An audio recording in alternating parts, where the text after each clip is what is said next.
Well, I've had the opportunity to ride some of the biggest mountain bike jumps in the world. I've always wondered what are the physics behind this and what makes it so that I can go this far on a mountain bike. Following this curiosity I had, I decided to create an experiment that would let us determine what the effect on distance jumped is by speed entered at the jump, and with the other part of this experiment being an attempt to find a formula that could relate bike jump distance and speed entered the lip. To do the first part of the experiment, we set up a kicker ramp with a tape measure in the landing and filmed at a parallel plane of motion, and I just went at the kicker ramp at different speeds. Could see how fast I was going off the lip by looking at 2 points on my bike's wheelbase, which happened to be 1.25 meters apart, over the time it took to go off the top of the ramp, and then we could see how far it went based on looking at the tape measure. And we made a graph off of that. Our claim is that the association between distance jumped on a bike and distance is going to be a linear association because of the projectile motion formulas that we learned earlier this year, and how there is no acceleration in the x direction when a bike is in the air when we don't account for air resistance. And generally in our graph you can see that this was true. There was a positive linear association between distance jump and length, so we were able to verify our claim.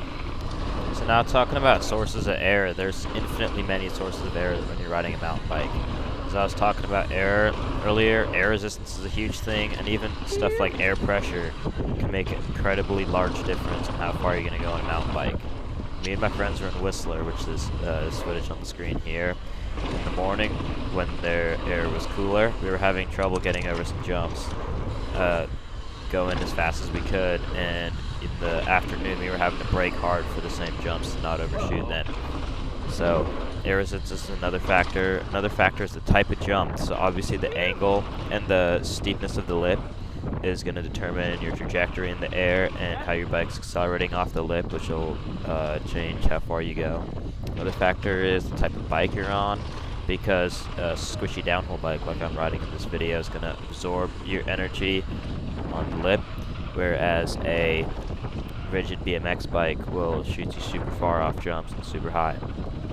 Other factors include like bike setup also, and your tire pressures and your suspension pressures, as well as how much moisture there is in the dirt. When it's super muddy, you're not going to roll as fast. And the most important factor, I would say, is your pop off the lip. If you pull back super hard, you're going to go up a lot, but not that far out, versus if you push through a jump with a different technique, you're going to go super far, but not as high. Alright, so you can see the math we did to try and address the second part of this, which is our formula. So for distance, basically what we did is started with our projectile motion equations that you can see written as delta x and delta y. And then basically we tried to track down how much kinetic energy was lost on the lip using your entrance kinetic energy minus the mgh taken by the lip equals kinetic energy final, and then use that and plug it into the formulas for projectile motion, and that's basically as far as we got on the formula. As I talked about earlier, there's a lot of factors that are extremely difficult to pin down, and we couldn't put it in the formula, unfortunately. But yeah, that's about it. Thanks for watching.